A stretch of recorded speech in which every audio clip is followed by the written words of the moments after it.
Sunscreen ഇട്ടിട്ടുണ്ട്, പിന്നെ കുറച്ച് പ്രൈമർ ഒക്കെ അപ്ലൈ ചെയ്തിട്ടുണ്ട്.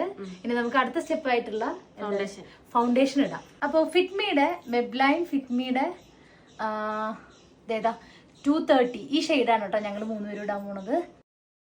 അപ്പൊ ഞങ്ങള് കൺസീലർ ആയിട്ട് യൂസ് ചെയ്യുന്നത് നമ്മുടെ ബ്ലൂ ഹെവന്റെ all-in-one HD 12 hours സ്റ്റേ കിട്ടുന്ന ഇത് ഫൗണ്ടേഷൻ അല്ല, എല്ലാതും കൂടി ഉള്ളതാണ് കേട്ടോ. അപ്പൊ ഇതാണ് ഞങ്ങൾ ഇടുന്നത്. ഇനി ഞങ്ങൾ ഇടാൻ പോകുന്നത് മെബ്ലൈൻ ന്യൂയോർക്കിന്റെ ഫിറ്റ്മിയുടെ കോമ്പാക്ട് പൗഡർ ആണ് കേട്ടോ. പൗഡർ നമ്മുടെ മെബ്ലിന്റെ ഫിറ്റ്മിയുടെ പൗഡർ, കോമ്പാക്ട് പൗഡർ ഒക്കെ ഇട്ടിട്ടുണ്ട്. ഇനി ഞങ്ങൾ ഐബ്രോസ് ഒക്കെ ഒന്ന് ഫില്ല് ചെയ്യട്ടെ കേട്ടോ. ഞങ്ങൾ മാസിന്റെ ഐബ്രോ പെൻസിൽ വെച്ചിട്ടാണ് ഐബ്രോസ് ഫില്ല് ചെയ്യുന്നത്. നമ്മൾ ഐബ്രോസ് ഫില്ല് ചെയ്തിട്ടുണ്ട്. ഇനി അടുത്ത് നമുക്ക് ഐ ഷാഡോ ഇടാം. ഓക്കെ, ഞങ്ങൾ ഐ ഷാഡോ ഒക്കെ ഇട്ട് കഴിഞ്ഞാൽ കണ്ട ഞങ്ങളുടെ കണ്ണിന്റെ മുകളിലൊക്കെ ഇങ്ങനെ തിളങ്ങണില്ലേ?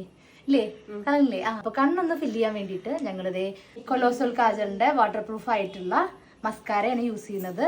ഇത് മെബ്ലൈൻ ന്യൂയോർക്കിന്റെ കാജലാണ്. അതുപോലെ തന്നെ മെബ്ലൈൻ്റെ തന്നെ ഐ ലൈനർ കേട്ടോ. നമുക്ക് കുറച്ച് ഹൈലൈറ്ററും ബ്ലഷ് ഇട്ടാലോ. ഇൻസൈറ്റിന്റെ ഇത് ബ്ലഷ് ആണ്, ഇത് ഹൈലൈറ്റർ. അപ്പൊ ഞങ്ങൾ ഇതൊന്ന് ഇട്ടിട്ട് വരെ. അത് ഞങ്ങള് ഹൈലൈറ്റർ ഒക്കെ ഇട്ടിട്ടുണ്ട്. ഇനി ഞങ്ങൾക്ക് പൊട്ടിടണം, അതുപോലെ തന്നെ ഞങ്ങളുടെ മുടിയൊക്കെ ഒന്ന് കെട്ടണം.